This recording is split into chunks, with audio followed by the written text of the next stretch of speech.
Shalom semuanya, senang kembali dalam program Living in Wisdom. Kita bertemu kembali. Kita akan melanjutkan materi-materi yang memang sudah saya siapkan untuk dibagikan kepada semua yang mau mendengarkan, yang menjadi membership dari channel YouTube The Warriors. Seperti saya sudah sampaikan berkali-kali, kita akan coba membahas semua topik-topik tentang eskatologi, soal akhir zaman, gitu ya, saudara ya. Dan kemarin kita sudah bicara soal surga, di manakah surga, berapa tingkat surga, dan seterusnya. Sekarang kita coba bicara lebih spesifik lagi, yakni tentang Yerusalem baru. Ya, ketika video ini tayang, berarti tayang di hari Minggu, dan dalam ibadah sebelumnya, ibadah Minggu pagi, saya sudah membagikan pemahaman basic soal Yerusalem baru. Ya. Jadi saudara yang mengikuti program ini, bisa saudara untuk mengikuti dulu ibadah khotbah Minggu pagi sebelumnya. Siapa tahu saudara tidak bersama kami dalam ibadah Minggu tadi ya, jadi didengarkan juga supaya pemahaman tentang Yerusalem baru yang saya ajarkan itu menjadi lengkap buat saudara.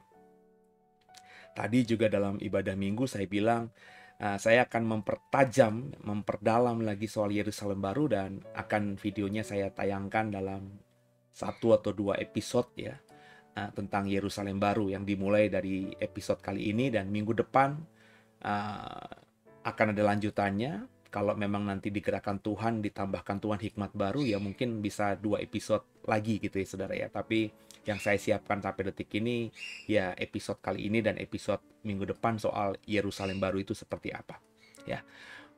Mari langsung kita siapkan diri kita ya. Kita belajar tentang Yerusalem baru di Living in Wisdom kali ini. Ya, Yerusalem baru ya.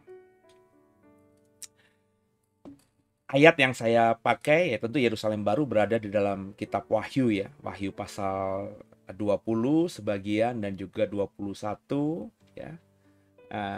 Dan ada di pasal 22 juga ya, 21 22. Kita coba baca di Wahyu 21 ayat 2-nya. Dan aku melihat kota yang kudus, Yerusalem yang baru turun dari surga, dari Allah, yang berhias bagaikan pengantin perempuan yang berdandan untuk suaminya. Ya, seringkali kita bayangkan bahwa sering diajarkan juga ya bahwa Yesus itu adalah mempelai pria dan kita orang Kristen adalah mempelai perempuan. Tapi dalam terminologi Yerusalem baru yang kita dapatkan di kitab Wahyu ini, ternyata Yerusalem baru itulah pengantin perempuan yang berdandan untuk suaminya. Bagaikan pengantin perempuan yang berdandan untuk suaminya. Jadi menarik di sini bahwa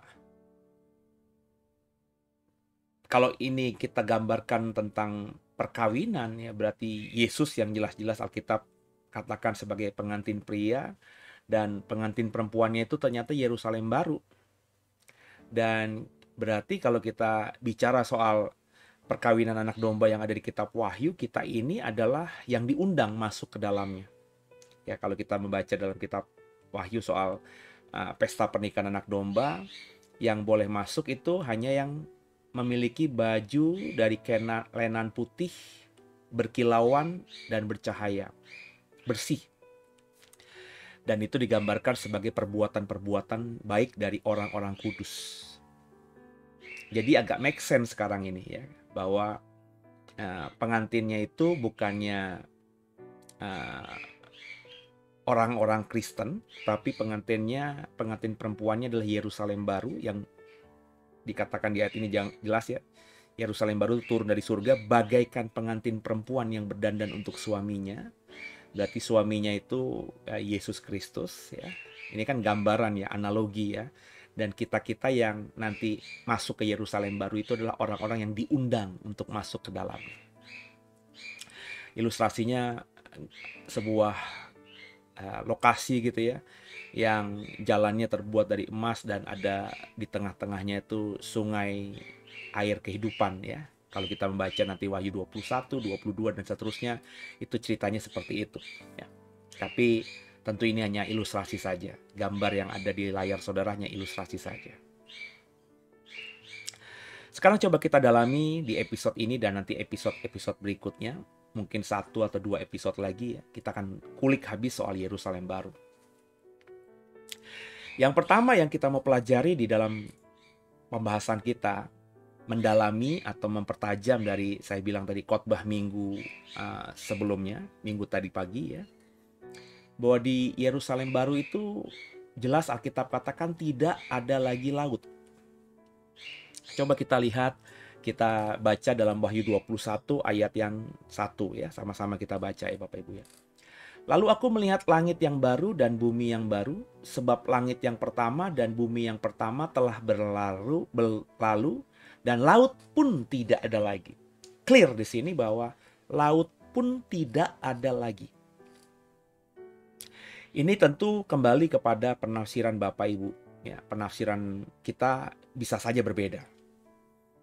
Kalau Bapak Ibu menafsirkannya secara literal, hurufiah, ya, maka kalau ada kalimat laut pun tidak ada lagi, maka Bapak Ibu akan sampai pada penafsiran bahwa di tempat kekekalan kita nanti, di Yerusalem baru itu ya hanya ada daratan atau benua begitu.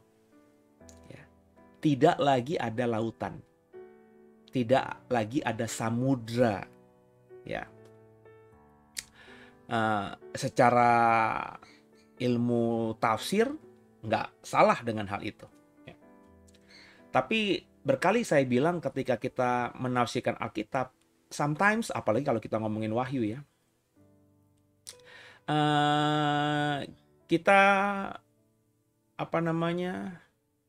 juga membacanya dalam konteks selain literal atau hurufiah, kita juga bisa memaknainya secara simbolik ya. Atau apa yang kita temukan, kata-kata yang kita temukan dalam kitab Wahyu itu berbentuk simbol atau lambang. Nah, kalau kita memperhatikan atau menafsirkannya berusaha dengan simbolik, berarti laut itu bukan laut harafiah atau laut literal seperti yang kita pahami, tapi harus coba kita maknai gitu ya. Kata laut sendiri sebenarnya banyak kali diulang-ulang dalam kitab Wahyu. Apalagi kalau kita melihat perjanjian lama, perjanjian baru, kata laut itu banyak sekali.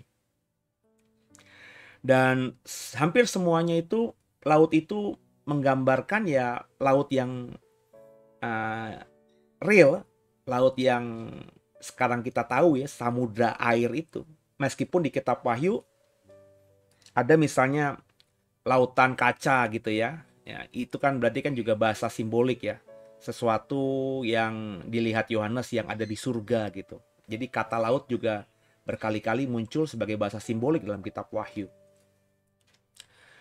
Tapi yang menarik ya, laut itu dalam kitab Wahyu juga menjadi sebuah simbol atau lambang tempat kuasa kegelapan.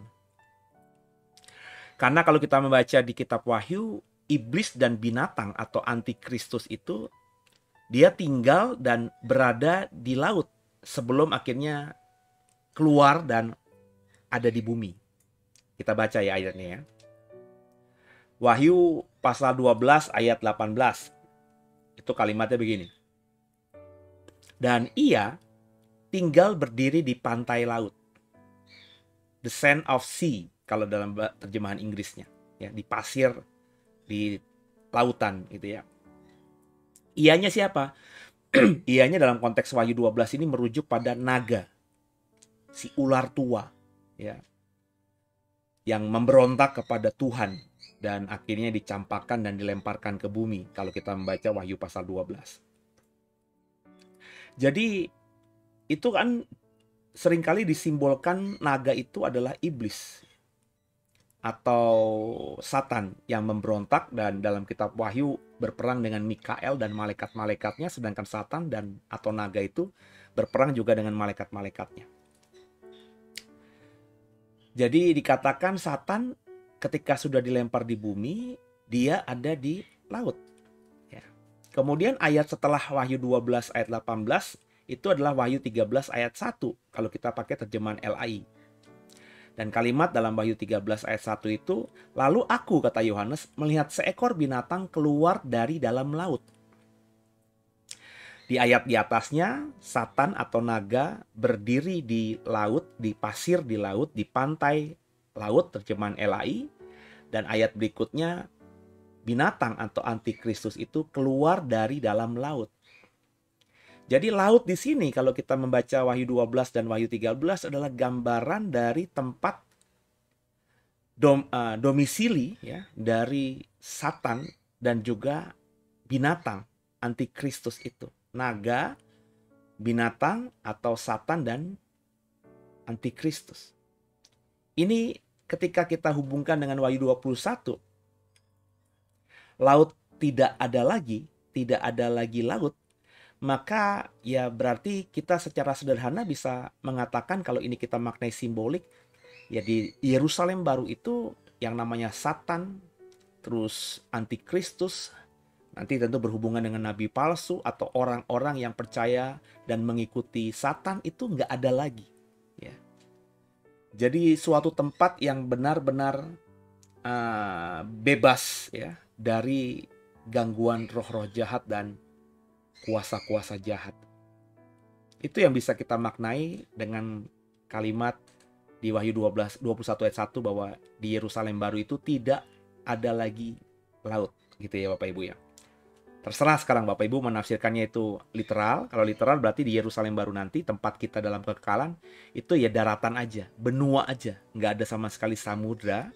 Atau kalau Bapak Ibu menafsirkan simbolik, berdasarkan kata laut yang kita bisa temukan juga di kitab Wahyu yang cukup dekat dengan Wahyu 21, itu adalah tempat iblis dan berasalnya antikristus. Antikristus itu berasal dari iblis, dan iblis berdiri di tepi laut, di pantai laut.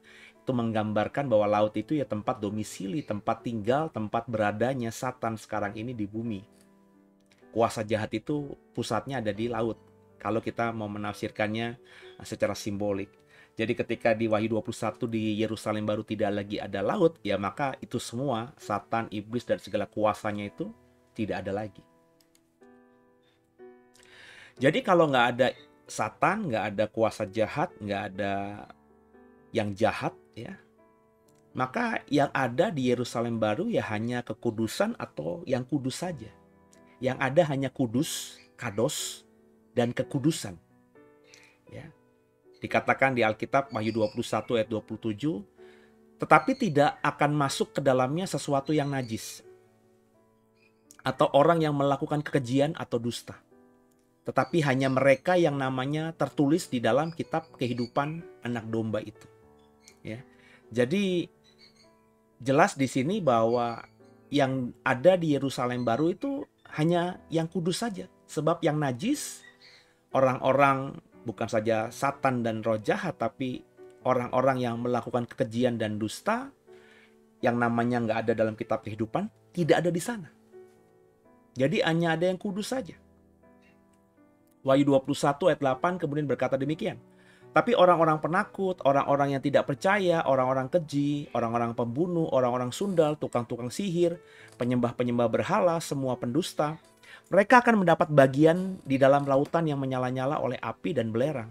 Inilah kematian yang kedua. Berarti di Yerusalem baru itu tidak ada orang-orang yang memang jahat ya. Dari sananya jahat, karakternya jahat, hatinya jahat, pikirannya jahat, perbuatannya jahat. Orang-orang yang model-model begini seperti yang dideskripsikan di Wahyu 21 ayat 8 itu hanya ada di kematian kedua. Atau lautan api yang menyala-nyala dan dengan atau lautan yang menyala-nyala dengan api dan belerang. Ya. Mereka ada di neraka, Gehenna dalam kekekalan. Sedangkan Yerusalem baru, tempat yang indah dalam kekekalan itu, tidak ada semua tadi. Jadi kita bisa mengatakan akhirnya di Yerusalem baru itu indah yang tak bisa dibayangkan sekarang. Sebab keindahan apapun yang Bapak Ibu utarakan dan rasakan di bumi ini, itu masih ada unsur jahatnya. Satan masih ada di sini. Ya. Kemudian juga tempat yang kau bilang paling indah itu juga pasti ada orang jahatnya. Bahkan kalau kita ngomong gereja itu tempat rumah Tuhan, di gereja pun ada maling. Di gereja pun ada orang jahat, ya.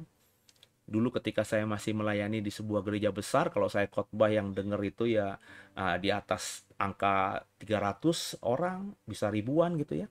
Itu yang namanya dompet hilang, handphone hilang. Itu sesuatu yang sering kali terdengar pada dalam gereja.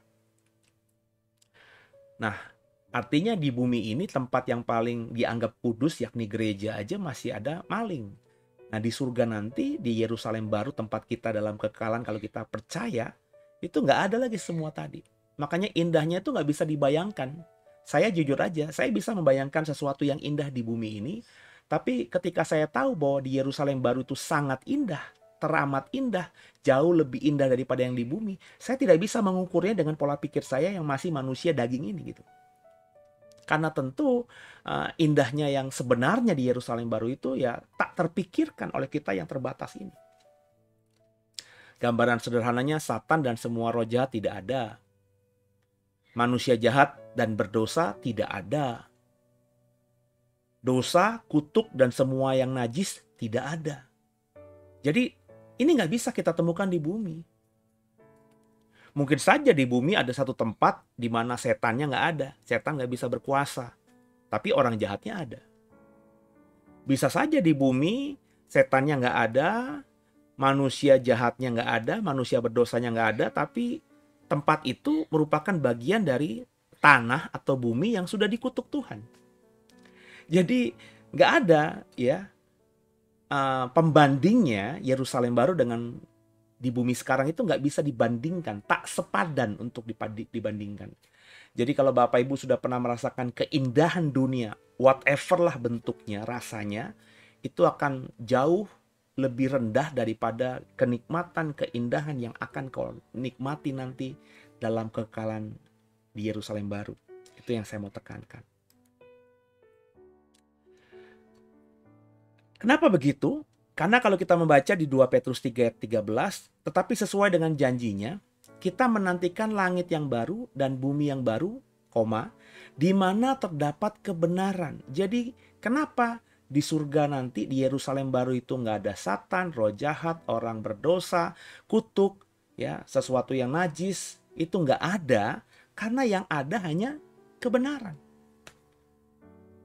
Jadi di Yerusalem baru itu selain tidak ada dosa dan turunan-turunannya tadi, baik oknum yang berbuat dosanya maupun turunan-turunan dari dosa tadi, jika kita ada di sana nanti, di Yerusalem baru nanti, maka yang kita temukan hanya kebenaran. Di luar kebenaran tidak dapat tempat di Yerusalem baru. Nah, sekali lagi ini nggak bisa kita temukan. Ya.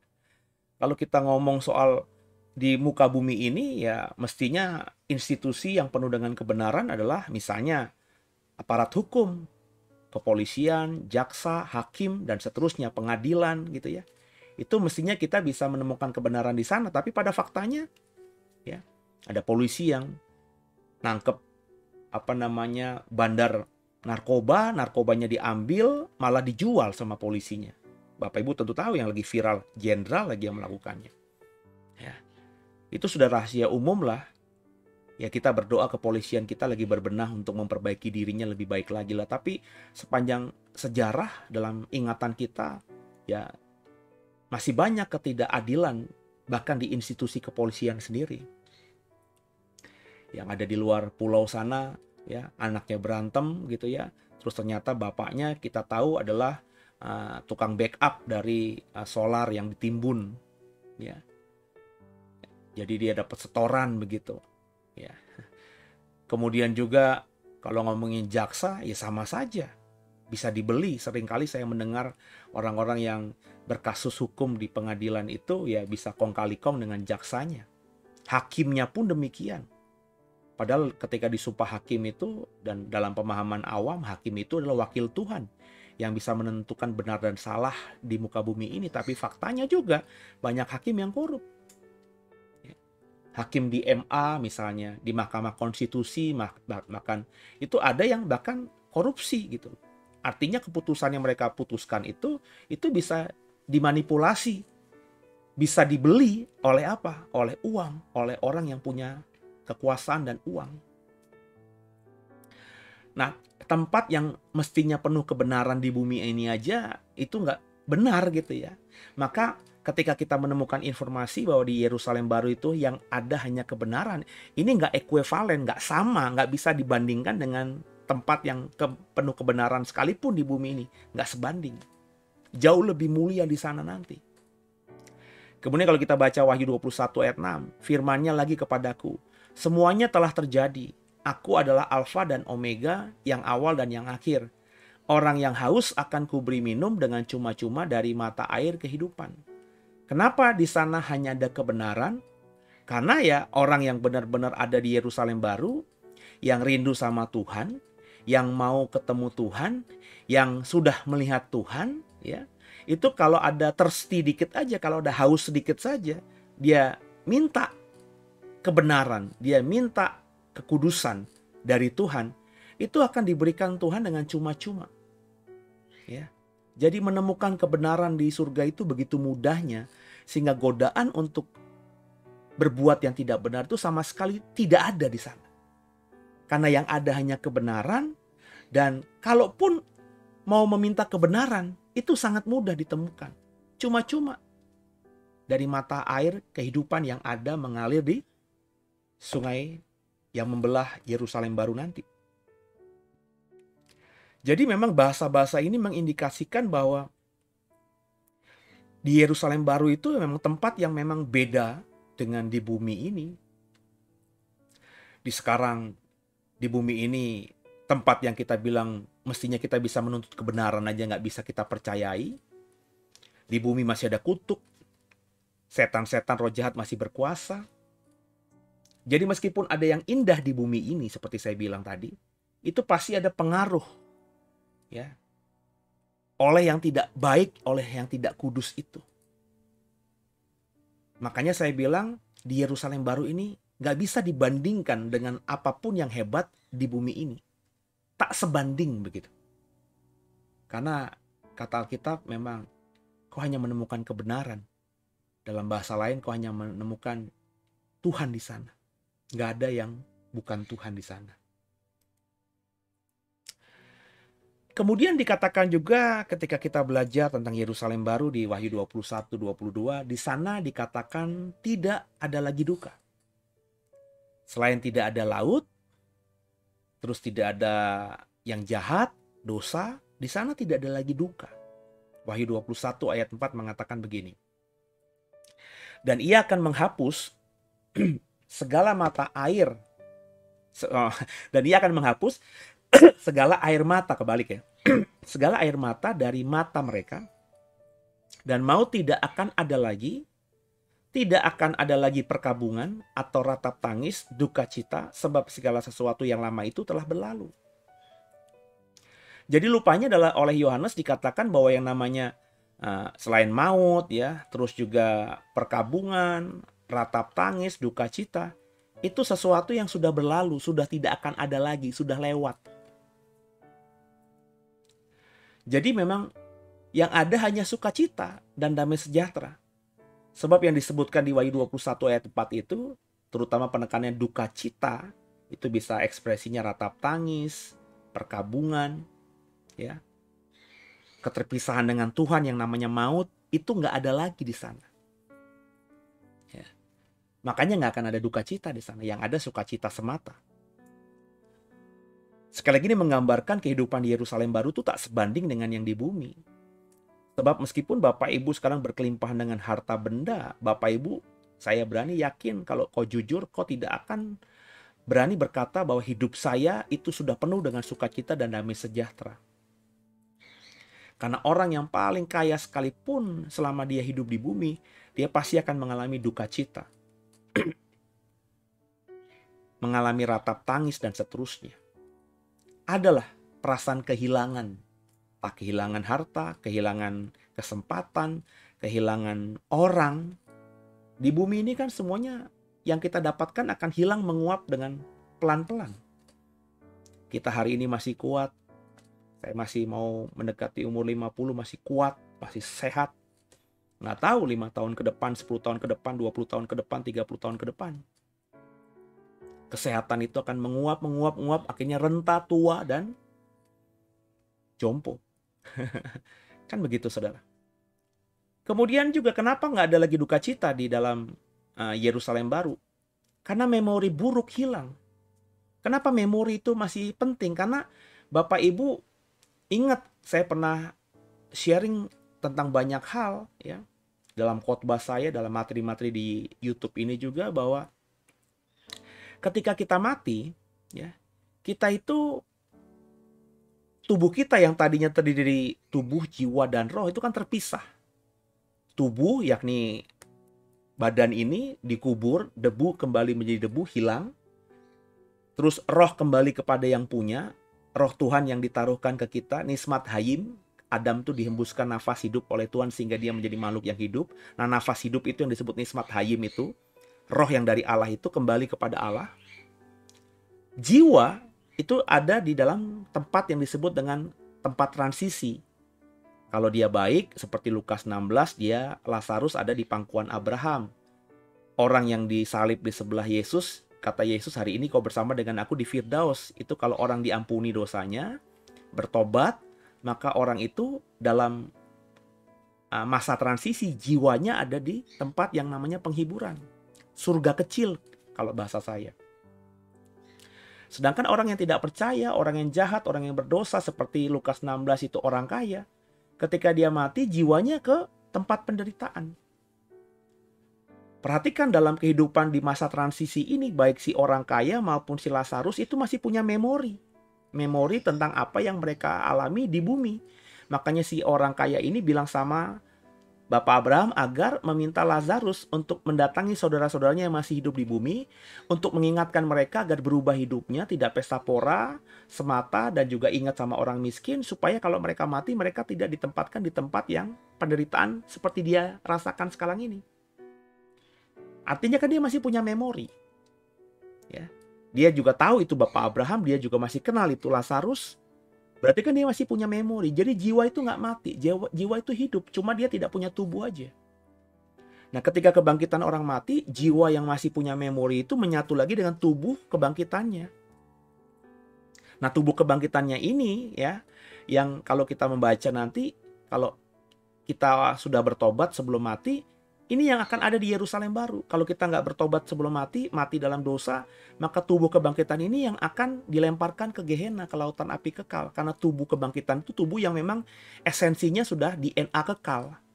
Kata Paulus, kita harus mengenakan yang bisa binasa, kita harus melepaskan yang bisa binasa untuk mendapatkan yang tidak bisa binasa. Itu tubuh kekekalan begitu. Berarti tubuh kekekalan kita itu ya masih punya memori, karena jiwa yang kembali menyatu dengan tubuh yang baru, tubuh kebangkitan ini, jiwa yang selama ada di masa transisi, entah itu mungkin ratusan tahun, ribuan tahun. Nah, kalau Adam berarti kan sudah berapa tuh? 6.000 tahunan, 7.000 tahunan. Itu kalau ukurannya Alkitab. Kita hitung benar-benar, dan benar-benar hitungan seperti tahun Masehi. Kalau satu harinya Tuhan sama dengan 1.000 tahun manusia, ya mungkin jutaan tahun gitu ya. Berarti Adam itu ketika sekarang ini misalnya ada di masa transisi di surga, di pangkuan Abraham, di Firdaus, dia jiwanya sudah ada di sana ribuan tahun atau jutaan tahun. Tapi tetap masih punya memori dia. Ya. Tapi yang menjadi penekanan saya, kalau kita ada di Yerusalem baru, memori yang buruk itu hilang. Sebab kalau memori buruk masih ada, misalnya, saya pernah ingat saya jatuh jadi sedih, saya pernah ingat saya patah hati, saya pernah ingat saya ditinggal mati oleh pasangan, oleh orang tua, saya pernah ingat saya mengalami kecelakaan, saya pernah ingat bahwa sahabat saya mati di dalam perjalanan bersama saya shock, trauma. Nah, itu kan memori buruk. Kalau memori buruk masih ada, maka di Yerusalem baru masih ada ratap tangis dong, duka cita dong. Maka selain tadi ya, Selain nggak ada yang namanya dosa dan lain sebagainya tadi, nggak ada namanya setan dan lain sebagainya tadi, nggak ada yang namanya orang jahat dan lain sebagainya tadi, memori buruk itu nggak ada lagi di surga. Nggak ada lagi di Yerusalem baru. Yesaya 65 yang ngomongin soal Yerusalem baru mengatakan begini ayat 17-nya. Sebab sesungguhnya aku menciptakan langit yang baru dan bumi yang baru, hal-hal yang dahulu tidak akan diingat lagi dan tidak akan timbul dalam hati. Hal-hal dahulu tidak diingat lagi. Ya, hal-hal yang dulu ini kalau kita hanya membaca ayat ini ya bisa hal-hal yang buruk dan hal-hal yang baik. Tapi kalau kita belajar Alkitab lebih lagi, hal-hal yang baik itu masih diingat tentunya. Contohnya ya,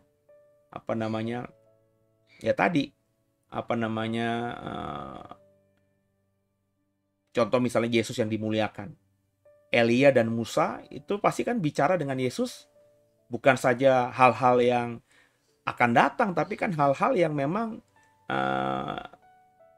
di masa lalu sudah terjadi. Di zamannya Elia, di zamannya Musa tentunya. Ya. Dan tentu ingatan-ingatan itu ingatan-ingatan yang baik. Musa dan Elia bisa ngobrol karena ingatan mereka ingatan yang memorinya baik semata. Musa nggak ingat lagi pernah dikhianati oleh Miriam dan juga Harun. Kalau dia ingat itu mungkin dia sedih. Musa nggak ingat lagi peristiwa ketika gara-gara dia mukul bukit batu, kemudian Tuhan tidak izinkan dia masuk ke tanah perjanjian. Ya kan? Ya. Hal-hal yang membuat duka cita itu nggak ada lagi di memorinya Musa. Begitu juga dengan hal-hal yang buruk di memorinya Elia tidak ada lagi. Sehingga ketika mereka sudah mendapatkan tubuhnya lagi, ya, tubuh kebangkitannya lagi, karena murid-murid melihat penglihatan itu, ya, maka Musa dan Elia ya dalam tubuh kebangkitan, dalam tubuh kemuliaannya itu ya bicara tentang memori-memori di masa lalu yang indah-indah. Ya. Jadi sekali lagi ini agak sulit untuk dipahami oleh kita karena kita sekarang ini punya memori, tapi memori kita ya memori di masa lalu tentang yang baik dan yang jahat. Yang baik dan yang buruk yang terjadi atas kita di masa lalu itu masih terekam. Apalagi kalau itu sifatnya traumatis. Makanya banyak orang-orang yang kecilnya diperlakukan mengalami pelecehan seksual sampai masa tuanya itu trauma gitu. Sehingga akhirnya ada yang tidak mau menikah, ada yang bahkan misalnya jadi menyukai sesama jenis, ya. Itu karena traumatis masa lalu. Memori itu masa lalu meskipun udah puluhan tahun masih ingat. Andai kata pun kita lupa, tapi itu hanya tersembunyi di otak bagian dalam saja. Ketika nanti kita menemukan triggernya, ada pemicunya, itu akan muncul lagi. Saya sudah tidak terlalu banyak ingat memori-memori yang buruk-buruk. Yang baik aja sudah banyak saya lupa gitu ya. Apalagi yang buruk. Tapi saya yakin itu belum hilang dari otak saya ini. One day entah apa, kejadian apa di masa depan itu akan memicu. Sehingga memori buruk itu mungkin bisa muncul lagi. Kalau saya tidak meresponnya dengan bijak, ya saya akan berdosa nanti. Tapi di surga nanti memori buruk tidak ada, kata Yesaya 65 ayat 17 clear. Kemudian juga di surga, di Yerusalem baru dikatakan semua baru dan diperbaharui. Kalimatnya Wahyu 21 ayat 5 begini. Ia yang duduk di atas tahta itu berkata, lihatlah, aku menjadikan segala sesuatu baru. Dan firman-Nya, tuliskanlah, karena segala perkataan ini adalah tepat dan benar. Segala sesuatu baru. Nah, kata baru ini menggunakan kata Yunani kainos, kaina. Ya. Ini bisa berarti benar-benar baru, benar-benar baru, atau diperbaharui. Atau diperbaharui. Ya. Kalimat yang paralel yang ada di perjanjian lama kita temu di Yesaya 65 ayat 17. Ya. Sebab sesungguhnya aku menciptakan langit yang baru dan bumi yang baru, hal-hal yang dahulu tidak akan diingat lagi dan tidak akan timbul dalam hati. Ayat yang tadi kita baca. Perhatikan ada kata menciptakan langit yang baru, bumi yang baru. Nah kata baru yang ada di Wahyu 21 itu kainos. Bicara mengenai benar-benar baru atau juga bisa bicara mengenai yang diperbaharui. Sama ya. Di kata baru di Yesaya 65 ini menggunakan kata Ibrani hadasim. Dari kata dasar hadas. Yang artinya bisa benar-benar baru atau sesuatu yang diperbaharui. Nah, orang Kristen kebanyakan memahami bahwa menciptakan segala sesuatu baru, langit baru, bumi baru itu benar-benar bumi yang berbeda total dengan yang sekarang. Bumi yang sekarang, bumi yang akan kita diami nanti, bumi yang baru itu beda sekali dengan bumi yang kita tinggali sekarang. Terus kalau segala sesuatu baru, itu yang di otak kita kebanyakan orang Kristen ya benar-benar baru, nggak ada yang lama, nggak ada sesuatu yang berasal dari bumi ini, semuanya baru begitu. Tapi apakah benar begitu menerjemahkan atau menafsirkannya? Ini yang menggelitik saya, saudara. Nah, berdasarkan arti kata tadi, baik kainos maupun kadas tadi ya Bapak Ibu ya, maka besar kemungkinan bukan benar-benar baru, tapi sesuatu yang diperbaharui total secara radikal. Perhatikan, saya kasih analogi aja nih, supaya Bapak Ibu logikanya agak bermain gitu ya. Di Yerusalem baru ada sungai air kehidupan, ada pohon kehidupan, ada daunnya, ada buahnya. Di Yerusalem baru juga kalau kita baca kitab Wahyu 21-22, ada emas, jalannya terbuat dari emas. Dasar atau pondasi kota itu dari batu-batu permata. Batu-batu permatanya bahkan secara jelas dijelaskan ya oleh Yohanes. Artinya Yohanes mengerti itu batu apa saja. 12 batu lapis yang menjadi pondasi dari kota Yerusalem baru itu Yohanes bahkan mengenalinya. Nah, ini sebenarnya sudah menjadi, mestinya bisa kita mengerti dan mestinya membuat kita paham bahwa yang ada di Yerusalem baru itu bukan sesuatu yang benar-benar baru dalam artian tadinya nggak ada. Sesuatu ciptaan yang benar-benar baru, bukan begitu, tapi sesuatu yang sudah ada di bumi, ya, bumi sekarang, tapi benar-benar diperbaharui total. Jadi benar-benar baru, jika benar-benar baru, maka tentu Yohanes tidak mungkin mendeskripsikannya. Kalau Bapak Ibu misalnya datang nih alien, makhluk luar angkasa nih, ya. Dia bawa peralatan perangnya, kita nggak tahu itu namanya apa pasti, ya, karena kita nggak pernah melihat seumur hidup kita. Kayak kita kalau sekarang ini menemukan teknologi yang benar-benar baru, yang dulu nggak ada, kita bingung itu apa. Saya masih ingat banget ketika di zaman saya SMA, tiba-tiba ada pager.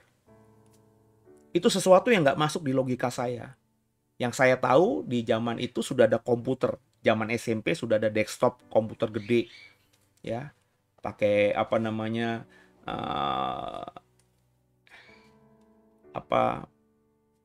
ya komputer yang desktopnya gede-gede gitu ya. Bukan pakai DOS, masih belum Windows, masih DOS ya. DOS 1 2 3 apalah gitu, saya udah lupa ingat gitu Saudara, karena memang tidak mendalami komputer, tapi ya ikut les juga di zaman SMP itu. Yang saya tahu ada komputer, kemudian ada telepon rumah yang memang sudah ada yang dipencet-pencet, tapi di zaman saya SMP kebanyakan masih diputer itu. Ya. Yang hari ini udah nggak kita temukan lagi tuh di toko elektronik telepon model begitu, telepon rumah model begitu. Tiba-tiba ada pager. Ya kecil banget itu. Ya, tipis juga, kurang lebih segini tebelnya. Lebarnya segini lah, kurang lebih ya. Terus kita bisa kirim pesan. Telepon operator, kita ngomong apa yang mau kita pesankan kepada yang punya pager. Terus tiba-tiba orang yang mau kita hubungi, pagernya bergetar atau berbunyi, dan pesan kita itu secara tulisan keluar di situ. Itu sesuatu yang dulu bikin kita norak gitu. Saya masih ingat banget. Yang punya di SMP itu bukan saya, tapi di SMA itu bukan saya yang pertama kali, tapi teman saya gitu ya. Nah, ketika punya itu ya amazing lah ya. Saya masih ingat banget kok. Itu pager tiba-tiba ada yang muncul warna-warni, yang tadinya hitam doang ada warna kuning, warna hijau, yang tadinya kotak tiba-tiba ada yang agak bulat, agak lonjong. Wah, pokoknya itu sesuatu yang viral lah di zaman itu. Karena sebelumnya kita nggak tahu. Kita tahu itu nama pager itu ya baru kali itu. Andai kata kita nggak dikasih tahu itu namanya pager, ya, terus saya mendapatkannya, saya bingung ngasih nama apa gitu. Nah, mestinya kalau benar-benar baru tuh kita kayak gitu. Ya Bapak Ibu ya. Kita kesulitan untuk apa namanya menyebutkan nama. Tapi Yohanes itu di Yerusalem baru, jalannya terbuat dari emas. Ada pohon kehidupan, ada daun-daun yang bisa dimakan, yang bisa menyembuhkan, ada buah yang berbuah 12 kali setiap bulan sekali ya. Kemudian juga airnya itu mengalir dari sungai kehidupan jernih. Kemudian jalannya terbuat dari emas. Batu-batu pondasinya terbuat dari batu-batu permata, disebutkan loh. Lazurit lah. Semua nama-nama batu permata 12 itu Yohanes tahu loh. Berarti kan itu sesuatu yang sudah ada di zamannya Yohanes, bahkan sudah ada di bumi. Tapi disebut baru karena itu diperbaharui, ya. Itu diperbaharui secara total. Jadi di Yerusalem baru itu bukan sesuatu yang benar-benar real baru. Kalau baru, Yohanes pasti sulit untuk mendeskripsikannya. Apa itu? Kalau Bapak Ibu ingat misalnya contoh di kitab Wahyu juga ketika lubang jurang maut dibuka, ya. Itu kan ada makhluk yang keluar dari lubang jurang maut itu. Nah, itu Yohanes nggak bisa ngerti itu apa. Karena dikatakan disebut seperti belalang gitu ya. Terus juga belalang tapi punya sengat yang mematikan gitu ya. Itu Yohanes benar-benar nggak mengerti itu barang itu bentuknya apa, namanya apa. Sehingga dia deskripsikan sesuatu dengan yang dia kenal, ya. Tapi itu jelas bukan seperti yang dia kenal, itu bukan belalang. Tapi dia membahasakannya, menuliskannya dalam Wahyu yang kita baca sekarang tuh belalang. Coba perhatikan deh. Ketika Yohanes melihat sebuah vision dan dia tidak mengerti itu apa, maka dia tulis ya agak aneh. Ya. Kita membacanya agak aneh gitu ya. Ya, misalnya bulan seperti darah. Apakah benar bulan seperti darah? Gitu. Ya, itu karena Yohanes tidak bisa mendeskripsikannya. Mungkin Yohanes lihat cuma bulan berwarna merah, ya. Akhirnya ditulis bulan seperti darah gitu. Tapi apakah bulan berdarah? Kan tidak. Tapi dalam penjelasan Yerusalem baru nggak ada yang aneh dari bahasa-bahasa Yohanes itu. Artinya memang Yohanes melihat sesuatu yang dia kenal. Berarti yang ada di Yerusalem baru itu bukan benar-benar baru, tapi sesuatu yang sudah ada tapi diperbaharui. Itu logika saya, saudara. Ya. Nah, saya bagikan kepada saudara supaya saudara mengerti bahwa bukan nanti kita masuk ke Yerusalem baru terus kita, ini apa ya? Ini apa ya? Itu apa ya? Kok kita nggak tahu ya? Nggak, kita sudah tahu karena di bumi pun di memori kita ingat itu apa. Gitu ya. Jadi meski di sana nanti semua yang di bumi sekarang ada, ya, kayak tadi pohon, saya yakin binatang-binatang juga ada. Tapi yang ada di bumi, yang nantinya ada di Yerusalem baru juga itu tidak akan sama. Karena semua sudah diperbaharui total dan sempurna. Jadi Yerusalem baru adalah bumi yang sempurna seperti yang Tuhan mau. Tuhan ketika menciptakan Eden, Tuhan itu ingin Adam mengusahakan Eden itu, ya, dengan perintah penuhilah bumi. Artinya ketika Adam ditaruh di Taman Eden, Tuhan ingin Adam itu memperlebar Eden sampai ke ujung-ujung bumi. Sehingga seluruh bumi nantinya menjadi Taman Eden.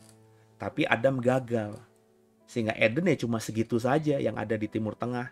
Di antara sungai Efrat, Tigris, Gihon, Pison. Dan akhirnya hilang karena ada kerup yang menjaga supaya manusia gak bisa masuk lagi dan makan buah pengetahuan atau makan buah pohon dari kehidupan.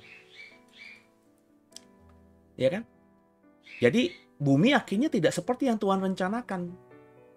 Nah, nanti di Yerusalem baru, Tuhan gak nyuruh Adam atau kita yang mengusahakan atau mengadakan, tapi Tuhan yang mengadakannya sendiri. Karena manusia sudah gagal, maka Tuhan yang menciptakan nanti yang namanya bumi yang akan disempurnakan. Ya. Jadi menurut saya buminya ya bumi yang sekarang ini cuma diperbaharui. Ya. Saya pakai logika untuk menjelaskannya juga seperti orang yang mengalami nanti kebangkitan orang mati. Seperti Yesus ketika bangkit, ya kan? Bapak Ibu perhatikan bahwa Yesus itu ketika bangkit tidak, dalam artian Yesus ketika bangkit tidak dengan tubuh yang benar-benar baru gitu. Yesus masih dengan tubuh yang lama. Makanya murid-murid tidak kagok ngobrol sama Yesus. Secara materi mungkin mirip, tapi secara kualitas beda. Karena tubuh kebangkitan Yesus berbeda dengan tubuhnya sebelum kematian. Dia bisa hilang. Dia bisa tiba-tiba datang di ruangan yang benar-benar terkunci. Kan begitu. Ya.